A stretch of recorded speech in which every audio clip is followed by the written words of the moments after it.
If you remember my love in your prayers as strongly as I adore you, I shall hardly be forgotten, for I am yours. Henry R. forever. By daily proof you shall me find, to be to you both loving and kind. Henry had moved heaven and earth to marry Anne Boleyn. The price for crowning her was the delivery of the much longed for male heir that Henry so desired. You have chosen me from low estate to be your queen and companion, far beyond my desert or desire.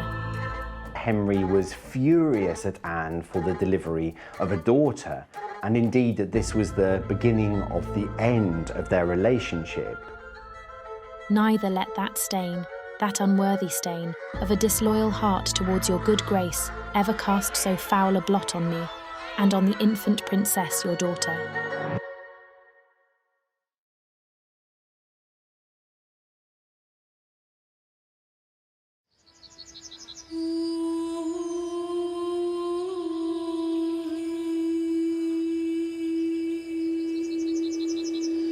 In the year of our Lord, 1526, I stand as sovereign, anointed by God above all earthly dominions.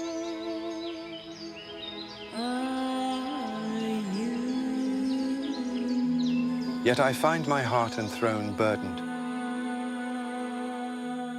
For my marriage to Queen Catherine hath yielded no heir male to secure England's future. My counsellors murmur, the kingdom stirs in unrest. And I see before me a nation in need of strength, of continuity, a son to uphold our legacy.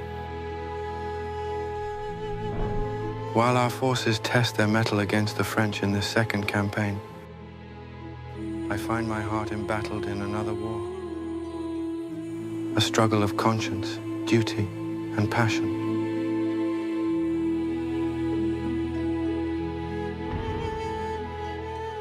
Thus do I seek wisdom from God and His Holiness the Pope, that I might annul the past and fulfill my sacred purpose, to bring forth a line that will defend our England, our faith, and our name long after I am dust.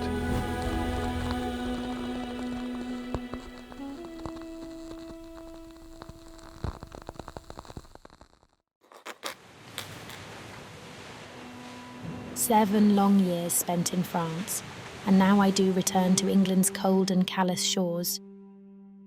I have learned far more than French dances and courtly games. I have learned the very art of presence, how a woman may command and compel without the utterance of a single word. My sister Mary knoweth what it is to be desired. Yet I do intend to be far more than a fleeting delight." Anne was born a traditional Catholic in a traditionally Catholic family. But her father was a diplomat abroad, and he was able to secure her coveted positions at 2 European courts. Firstly, at the court of Margaret of Austria, who was famed for educating women, and then also at the court of France, where Anne was exposed again to new ideas and new ways of thinking. This was a vibrant Renaissance court.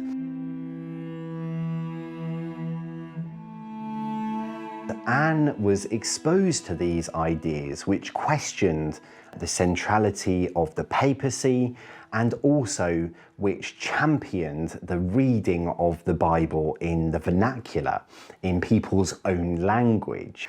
This really gave power to people to make their own decisions rather than having religion foisted upon them by a third party. So whilst these ideas may not seem radical to us today, they certainly were at the time when Anne was exposed to them.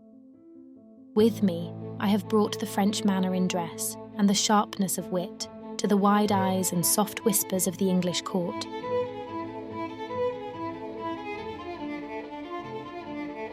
My gowns, my laughter, my ready tongue, all do leave them bewildered, yet I see how their eyes linger. Soon they shall envy what they now mock. Henry VIII was actually quite slow in his advances towards Anne Boleyn, who joined his court in 1522. He actually had a relationship with Anne's sister, Mary Boleyn, in the interim years before he turned his attentions towards her. But we know for certain by 1526 that Henry VIII was falling head over heels in love for Anne Boleyn.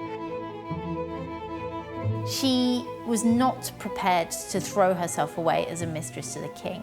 And part of the reason for this may well be that she has seen firsthand what happens to the king's cast-off mistresses, because her sister Mary Boleyn had been the king's most recent mistress. She was the king's lover for several years, may or may not have borne him children, and when the relationship ends and Henry tires of her, he simply discarded her. Mary Boleyn got very, very little from her relationship to Henry VIII.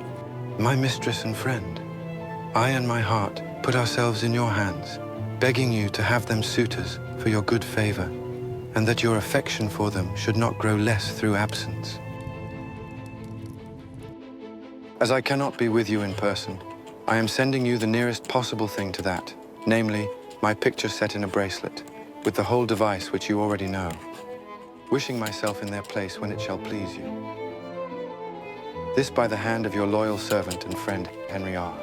Henry VIII bombarded Anne with a number of love letters. Unfortunately, none of Anne's replies survive, so we can only read from Henry's letters what those replies may have been, or certainly what Henry interpreted them to have been. We know that Anne, at times, doesn't reply to Henry's letters, and he writes afterwards to admonish her for not replying. And if I'm honest, these are the works of a lovesick schoolboy. He talks about his enduring love for her. He sends her the dead bodies of deer that he has hunted for her in the hope that when she eats the flesh, she will be reminded of him. I would you were in my arms or I in yours, for I think it long since I kissed you. Anne Boleyn had always looked for a good marriage, because marriage is a way towards social status for women. There is no doubt that Henry adored Anne. He loved her deeply. In his letters, he talks about being struck by the dart of love. She really rebuffed Henry's advances until she got to the point where Henry offered her a legitimate path, a hand in marriage, and a crown.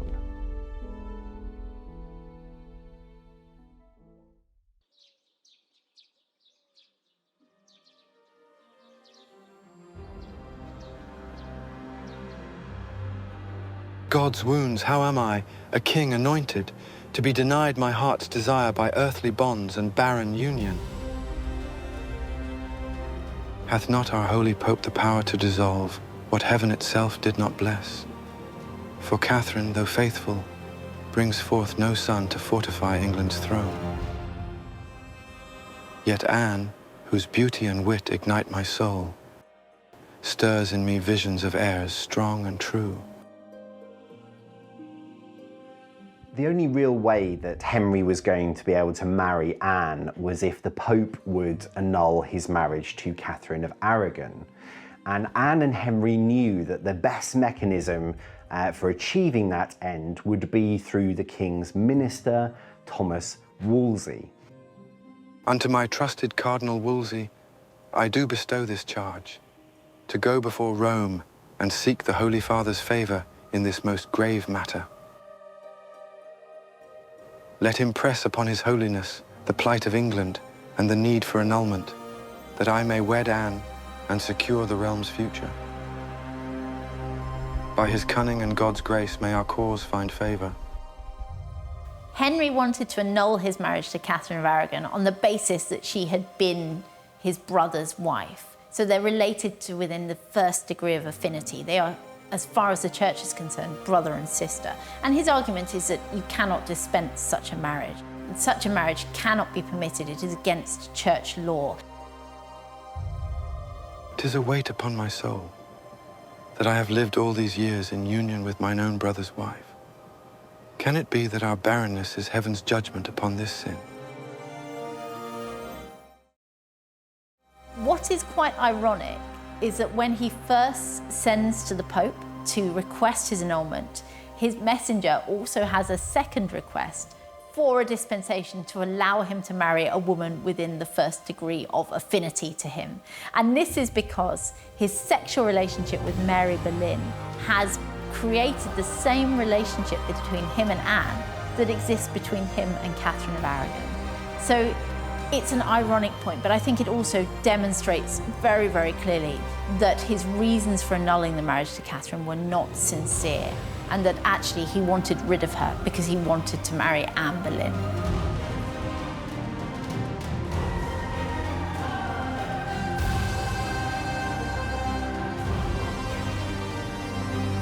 While the Pope is in the Emperor's power, he will never grant the annulment of the Emperor's aunt's marriage.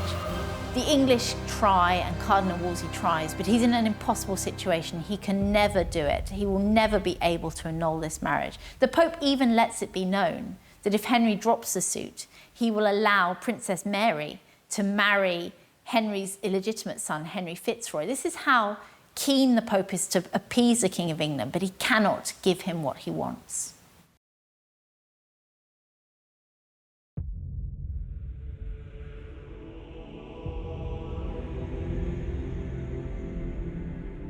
Wolsey ultimately fails to secure an annulment for Henry from his marriage to Catherine of Aragon, and this leads to his dramatic fall. Wolsey, who swore Rome's blessing upon my cause, now returns empty-handed. By his own failure, he stands a traitor to both crown and country, and for such betrayal, there can be no pardon.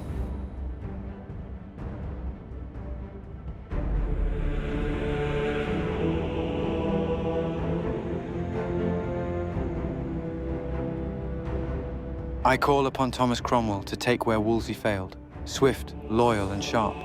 He will see my will done and secure England's future. Henry knows that the Pope is not going to grant his annulment to his first queen, Catherine of Aragon. There is no solution other than breaking away from the Pope. Because if the Pope will not grant the annulment, then perhaps the Church needs to move from the Pope.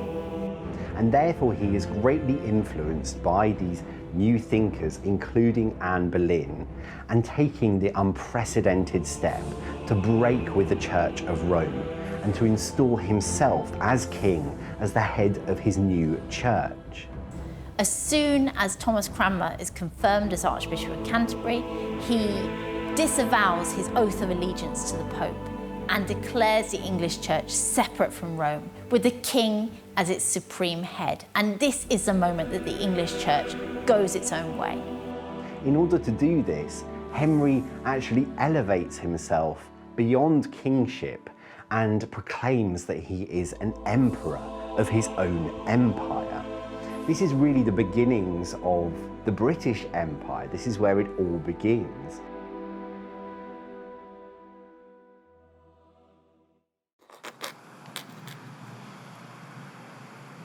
After 7 long years of courting, at last His Majesty is freed from the burdens that held us apart. With quiet ceremony, we did wed on the 25th day of January, in the year of our Lord 1533. Having but 2 months prior sought the blessing of King Francis of France.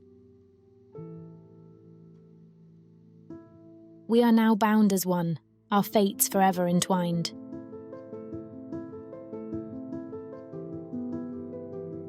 This day, I crown mine chosen queen, Anne, with the ancient St. Edward's crown, a mark reserved but for monarchs alone. Let all who behold her see England's future, sovereign and resolute. This crown is no mere symbol, it declareth her right as queen, as the woman destined to bear sons who shall uphold our realm. By God's will and mine own command, she standeth crowned in strength and purpose, a new dawning for England. Now that Henry and Anne were married, Henry intended to present Anne to his country as his legitimate second queen. So he affords her an almost more lavish coronation than his own. And it is thought that Henry was actually crowning the child in Anne's belly at the time. In this coronation, I do not only crown mine love and lawful wife, but crown also the hope she beareth within her. For Anne is with child, 6 months grown. As St. Edward's sacred crown resteth upon her brow, I seal not merely her place as queen, but the promise of England's continuance, a son, God willing, to secure our line. God hath blessed me with a daughter, fair Elizabeth. Though they murmured, hoping for a son, I see not shame, but triumph in her bright eyes. She is small yet fierce, with a spirit that I do reckon shall shake kingdoms. Let them scoff, for they know not the power that a woman may wield. I shall teach her this well. In her I see mine own strength, and methinks she shall be the greatest jewel England e'er knew.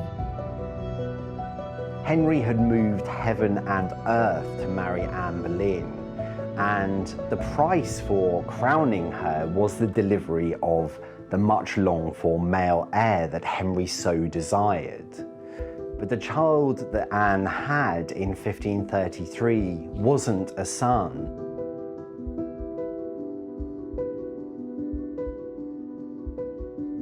Elizabeth's birth was disappointing. I mean, he really did want to have a son, but he knew that both he and Anne were young enough to have more children, and Anne does quickly become pregnant again the following year.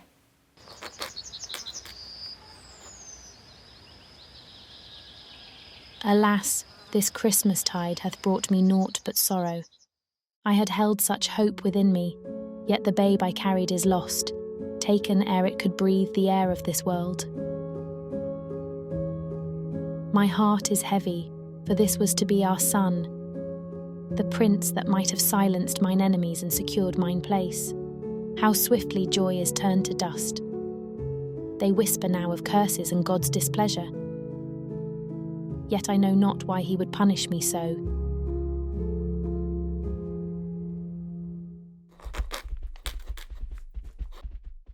After 2 years of tension and trouble, with mine Queen Anne once more heavy with child, I spend my days in sport and jousting, eager and full of pride as I await the birth of my son. Every night, I do humbly pray that Almighty God may deliver unto us a healthy boy. Henry VIII loved jousting, and it is an incredibly dangerous sport. Once in his youth, actually, he came close to being killed when he forgot to put the visor down on his helmet, and his friend, the Duke of Suffolk, didn't notice and jousted at him, and actually the lance splintered, and he was very lucky to survive.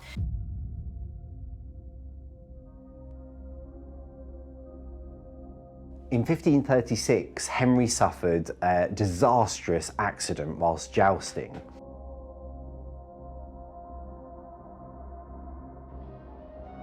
Some reports state that he was unconscious, whilst others just mention the fact that he was severely injured. He fell badly and his horse landed on top of him. This really changed Henry's lifestyle. It, in many ways, emasculated him. One account suggests that he was unconscious for several hours. And there are also suggestions that perhaps there is some sort of brain damage. I think this is a turning point in Henry's life, and not for the better. Mine heart yet trembles at the memory of that fateful day. Word came swift and harsh. The king struck down in his joust, thought dead upon the field. Anne Boleyn would blame her final miscarriage on the news of the king's accident. And it really hammered home to the king and to his court. He still did not have a legitimate male heir. Now am I at odds with mine Queen Anne, for after the grievous loss of our son, our hope lies barren. The weight of sorrow hath turned to sharp words, and cold silences betwixt us. and my heart, restless and unsatisfied, doth seek solace elsewhere. In Jane Seymour's gentle presence, I find a sweetness and quietude that Anne hath forsaken. Henry told Anne that he could see that he would have no more boys by her, which was particularly ominous. Henry, by this stage, was involved with Anne's lady-in-waiting, Jane Seymour, who had herself declared that she would not become the king's mistress. He seems to have promised to marry Jane before Anne's downfall. Certainly they discussed marriage. And I think this is the beginning of the end of Anne's life. Mine own marriage grows troubled, the king's favour ever more uncertain, his gaze wandering as oft as his mind. Yet, as my heart suffers unrest, so too does England, torn as Cromwell's hand moves swift against the monasteries. I see fields laid waste, holy relics seized, good folk cast adrift, and it pains me. I did not fight for this. I never wished to see God's houses pillaged, nor the faithful driven low. Henry and Cromwell know not the harm they wreak upon this realm, yet I dare not speak against them, lest my own fate be sealed. Henry VIII now realised that he could profit from those exorbitantly wealthy institutions. So we begin to see a real shift in the landscape of the country. Firstly, the smaller monasteries are dismantled and all of the wealth is funneled back to the crown and really into the coffers of the nobility. Now, this caused great disturbance throughout the country. We have to remember that most of the country is still traditionally Catholic. They rely upon the monasteries not only for education but also for shelter. They really act as almost the safety net of the country. This causes enormous tension throughout the country. There are increased rioting and also rebellions, and this leads to enormous bloodshed and tension throughout the country. Whilst Henry and Cromwell were intent on plundering the spoils from the monasteries and funneling the funds into their coffers, Anne had other ideas. She believed that the wealth from the monasteries should be distributed, much as the monasteries had done, to the common people by way of establishing educational facilities for the masses. The masses had relied upon the monasteries for education.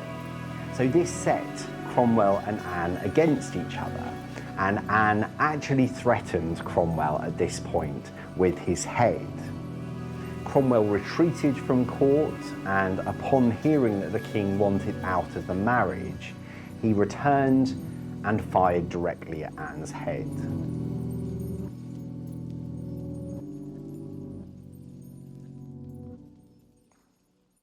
A shadow falls upon me, and I feel it well. Cromwell's schemes twist in the dark, and Henry's favour grows colder by the day. Whispers reach mine ears, and I cannot shake the fear that they plot to rid themselves of me. Once I held the king's heart. Now it seems but a memory. I remind you, madam, that I am king, and therefore you will honour and obey. I pray that God shall keep me safe from those that now do circle me like wolves. The end for Anne came very quickly. On the 30th of April 1536, Mark Smeaton, who was a young musician in her household, was invited to dine with Thomas Cromwell. And this was a really flattering invitation for Smeaton. When he arrived, he was immediately arrested and interrogated, possibly under torture. And by the next day, he had confessed to adultery with Anne. Anne almost certainly knew nothing of this. She attended the May Day jousts at Greenwich with Henry VIII, and she would have been alarmed when Henry suddenly got to his feet and stalked away, having received a message. She would never see him again.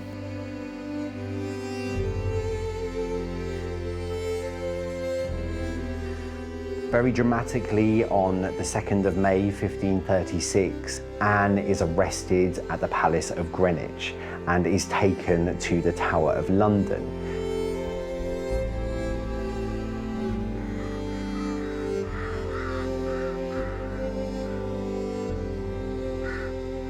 She has no idea why she has been arrested, but two people do: her husband, Henry VIII, and his minister, Thomas Cromwell. Cromwell is almost certainly the architect of Anne's downfall, but Henry is the commissioner. He is the power behind this dreadful move. These days, I find mine mind troubled, weighed down by the counsel of Cromwell, who revealeth grievous accusations against my queen, treason, adultery, even incest. To uphold the honor of mine crown, I have commanded her to the Tower, where she shall await judgment. It pains me, yet such betrayal I cannot abide. Anne is accused of adultery with no less than 5 men at Henry's court. And indeed, one of those men is her brother George, so the charge of incest is added to the increasingly growing list of charges. She is also accused of imagining the king's death, the penalty for which is treason. I stand accused, yet I know not the truth of these grievous charges laid against me. Treason, adultery, aye, even incest, crimes I would ne'er commit. Mine mind doth reel within these prison walls, for I see neither cause nor justice in this. How swiftly they do twist their words to paint me false. He knew that Anne wasn't protected like Catherine was by a foreign power, and therefore she was much more easily dispatched than Catherine. I do plead with God and with mine sovereign Lord to spare mine life, that I may yet live to raise our daughter in peace. But alas, mine hopes do feel but small and faint.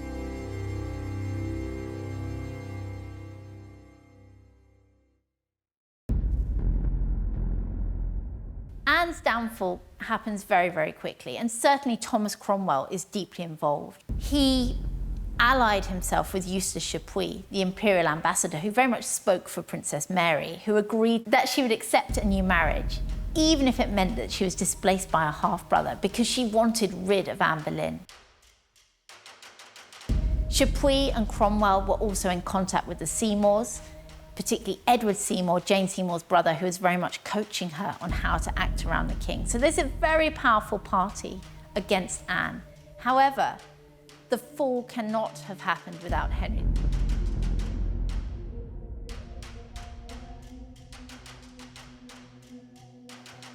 He was the one who could decide whether or not to take steps against Anne. Certainly, he does not seem to have believed her guilty of adultery and incest, and the charges really don't add up. He was referred to as the happiest cuckold that people had ever seen, which again suggests that he wasn't devastated by this terrible news about his wife.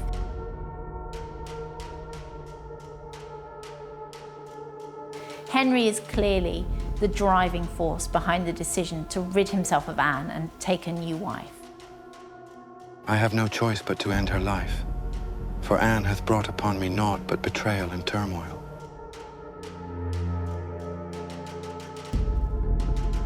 Once she was my heart's desire, yet now I see only the discord she hath sown within my reign. Her execution shall sever this bond, and free me from a union fraught with disappointment, clearing the way for a new marriage, one that, God willing, will grant me a son and restore peace to my soul.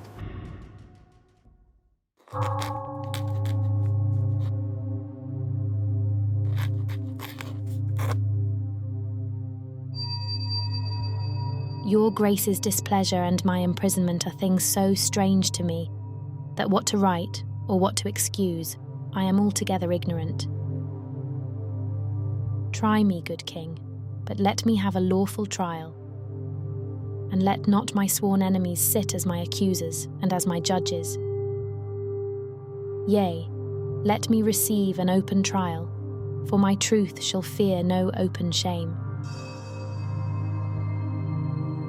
My last and only request shall be, that myself only bear the burden of your grace's displeasure, and that it may not touch the innocent souls of those poor gentlemen, whom, as I understand, are likewise in strait imprisonment for my sake. If ever I have found favour in your sight, if ever the name of Anne Boleyn have been pleasing in your ears, then let me obtain this request. And so I will leave to trouble your grace any further, with mine earnest prayer to the Trinity to have your grace in his good keeping, and to direct you in all your actions. From my doleful prison in the Tower,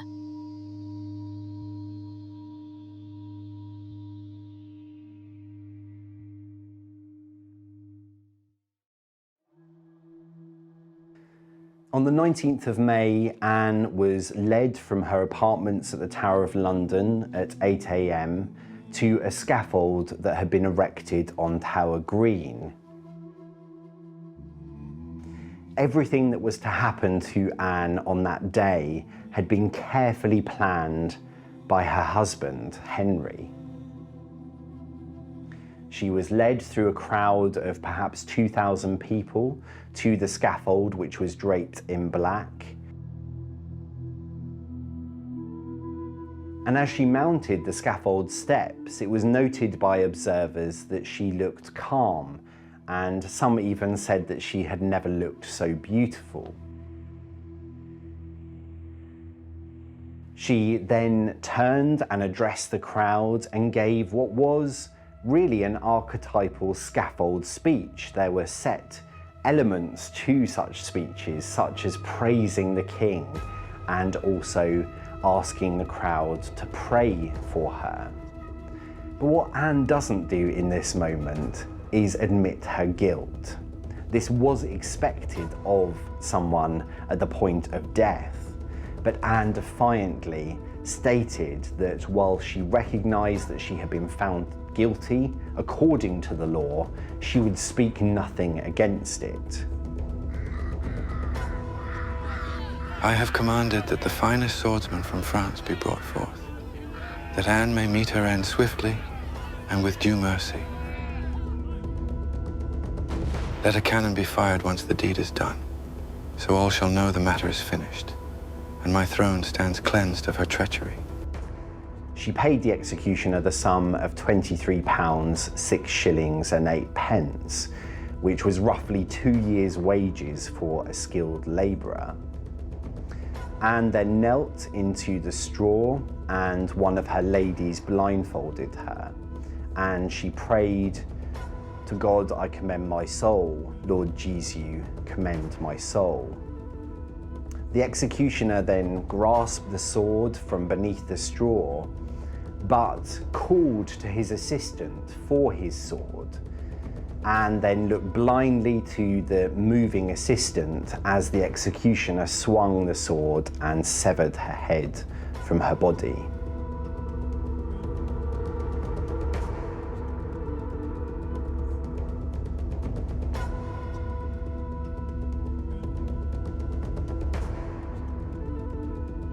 At last, the news is brought to me. Anne is dead.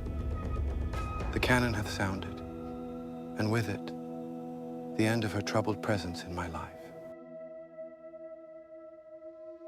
I feel the weight lift, as if a storm hath passed, leaving calm in its wake.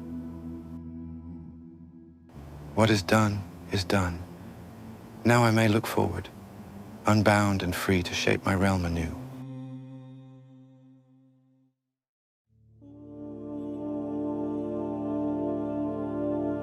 Compared to Henry's first 2 queens, Jane Seymour was rather less complicated.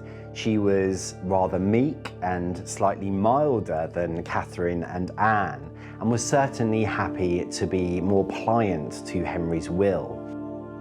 Barely a fortnight hath passed since Anne's end, and now I take Jane Seymour as my new queen. In her quiet grace, I find a balm to my spirit. Jane bringeth with her a grace and modesty that replaceth the lavishness of Anne's household. Gone are the excesses and indulgences. In their place, Jane brings formality and quiet dignity. She is the very image of a queen in virtue and composure, a fitting companion to uphold the honor of the crown. It is a marriage that he hopes will bear sons. Jane comes from a very fertile family. She has many brothers, and he's hopeful that Jane will prove a very different wife to Anne Boleyn. It actually takes Jane a really long time to fall pregnant, and there are signs that not all is right in the marriage. In the autumn of 1536, for example, Henry very publicly reminds Jane Seymour of Anne Boleyn's fate and tells her not to meddle in politics. Her coronation keeps being postponed, which must have caused anxiety for the new queen, because of course she knows what has happened to Anne Boleyn. She knows her predecessor has been beheaded.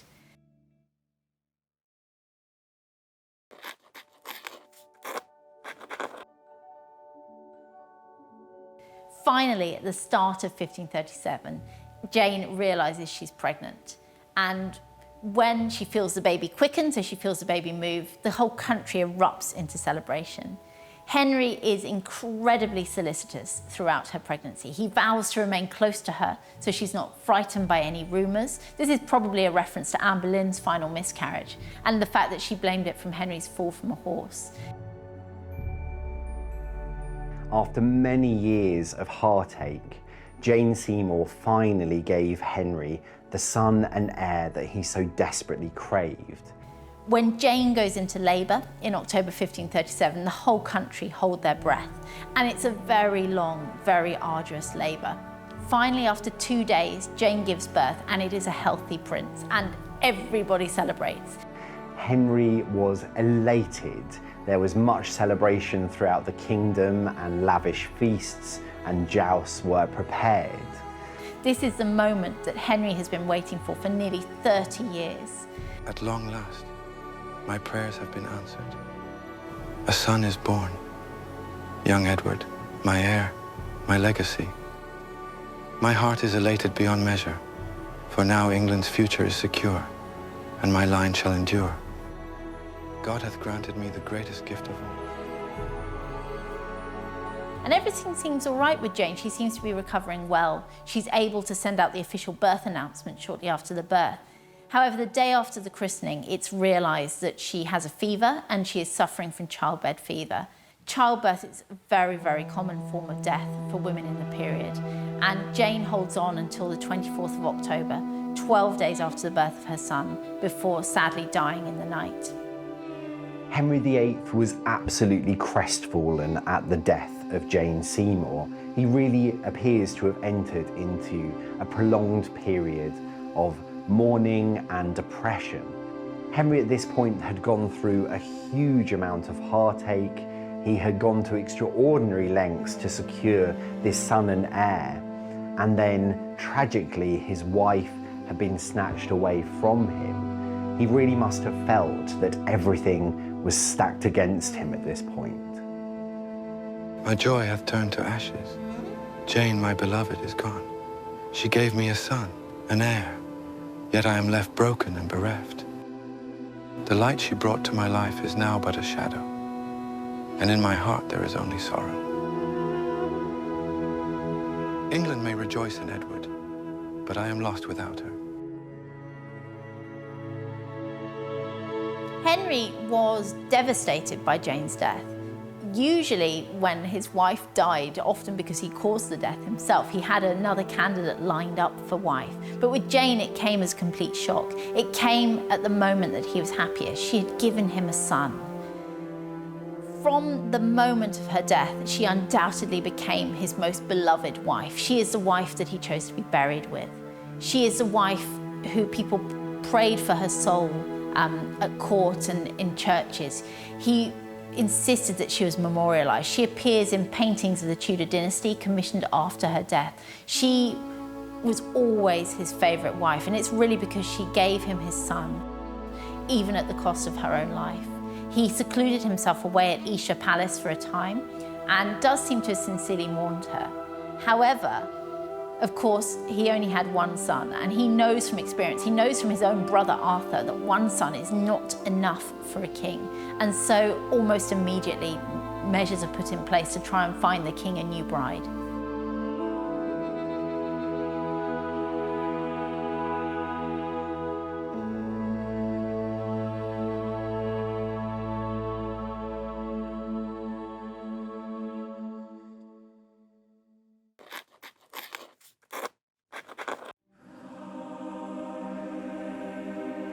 Ten long years have passed since Jane was taken from me.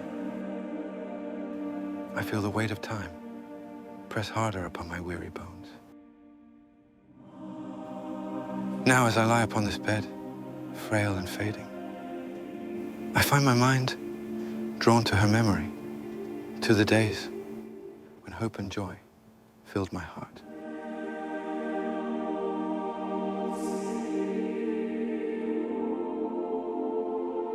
My strength wanes, and though I have ruled with might,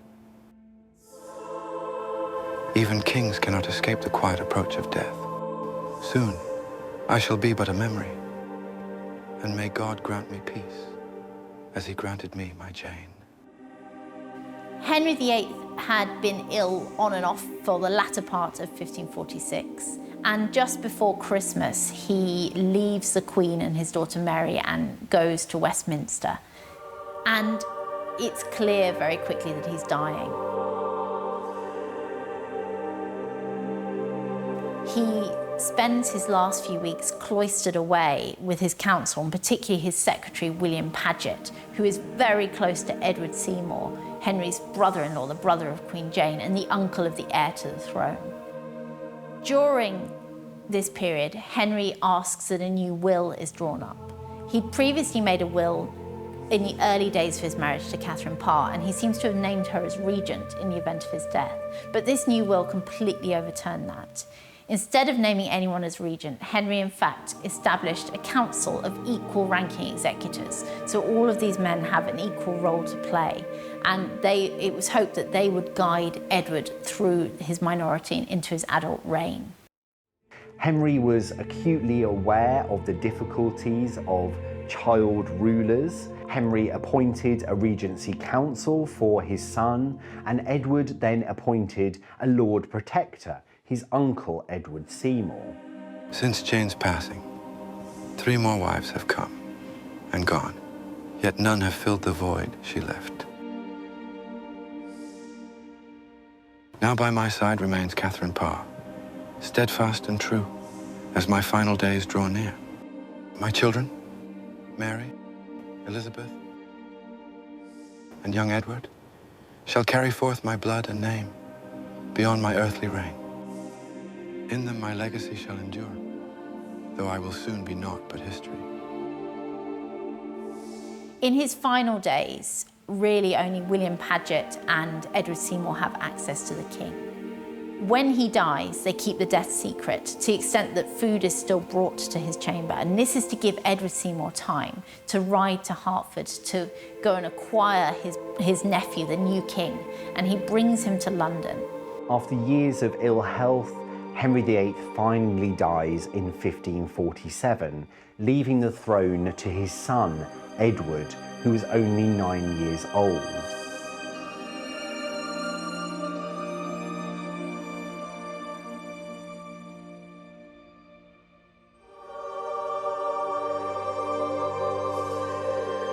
Henry VIII was buried at Windsor, and he chose to be buried with his third queen, Jane Seymour.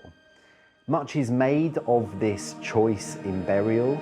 We know that Henry was very fond of Jane, that he loved her, and that he liked to insert her into posthumous portraits of his family.